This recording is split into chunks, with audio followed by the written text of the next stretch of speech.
going to try and use a cushion, I think, but feel free to try and have a yoga block. So have them to hand, the strap and the block, or the cushion. You may want a wall or a sofa or something just to kind of have a bit of support here, but you don't need it, but it can just be kind of helpful.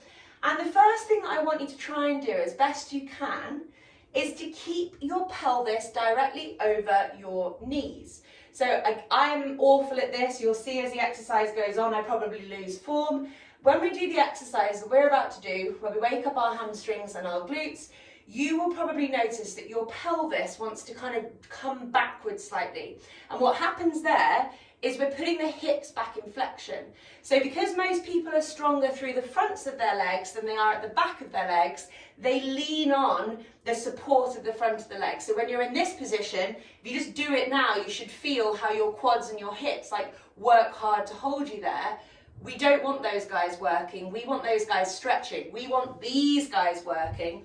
So push forwards further than your body probably thinks that you should be doing. And what we're doing here is we've got that hip in extension, so it's the opposite of when we're sat on a chair, and we're really going to be working into the glutes, into the hamstrings, through not only hip extension, but external and internal rotation and abduction and adduction as well. So this can be a yoga block. I'm going to have it so that I fold my pillow in half and I put it so that it's kind of along the length of my feet, ankles and calves as well, like so. This is why I'm a bit like, I don't quite know what's best because I don't like this cushion very much, but a yoga block can be a little bit too hard. And you're trying more or less to keep your knees, ankles and toes at hip width apart. You're trying to point your toes nice and hard. So we've done this before, where we point our toes into plantar flexion and we feel the arches of our feet wake up, which may also mean cramp. You know I love that. You are trying to use the inside edge of your calves, ankles and inner feet whilst the feet stay nice and active, so don't let the feet get lazy, to squeeze, hold and release. Squeeze, hold and release. So the feet drive the movement, or the calves, feet and ankles drive the movement, and what you should feel is that chain reaction up through your hamstrings and your glutes. So once again, you're not aggressively squeezing your glutes, you're not actively doing that, they are reacting to what the feet are doing. So we are waking up our glutes and hamstrings into external rotation and abduction here. So we're going to do 2 sets of 20. Keep thinking about taking that pelvis forwards and stacking the shoulders above the pelvis. As you get more tired, you will probably notice that the pelvis wants to come backwards or your upper body really wants to round forwards. So just really focus on the pelvis pushing forwards and you'll feel for most of you how that just switches on the glutes automatically. We're going to do nice, steady squeeze, hold, releases. If you're laying prone on the floor, all of these things still apply, but when I say push your pelvis forwards, you're pushing your pelvis down, really. The feet stay active. Let's squeeze, hold, and release. The feet lead the movement, the glutes react, okay? So 2 sets of, what did I say? Let's do 2 sets of 15. Off we go. Squeeze, hold, release. 2, squeeze, release. 3, hold, release.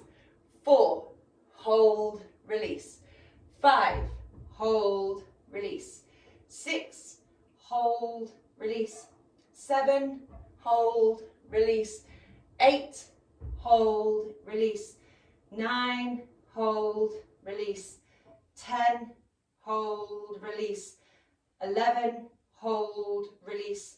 12, hold, release. 13, hold, release.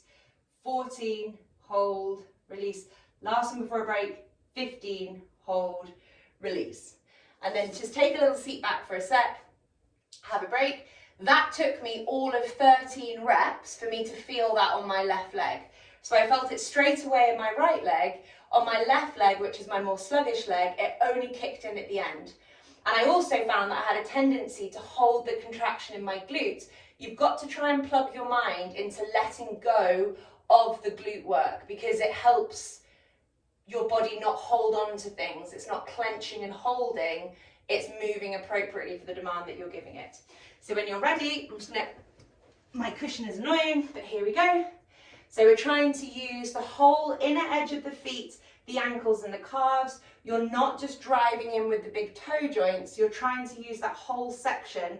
Otherwise you might risk supinating your foot and losing some of the momentum. You're trying to relax your glutes in between each rep, and you are not actively contracting the glutes, they are reacting to what the feet are doing. Pelvis goes forward to keep the hips in extension. 15 here, off we go. 1, 2, release. 2, hold, release. 3, hold, release. 4, hold, release. 5, hold, release. 6, hold, release. 7, hold, release. 8, hold, release. 9, keep the toes pointed, keep the feet active, release. 10, hold, release. 11, hold, release. 12, hold, release. 13, hold, release. 14, hold, release. 15, hold, and release.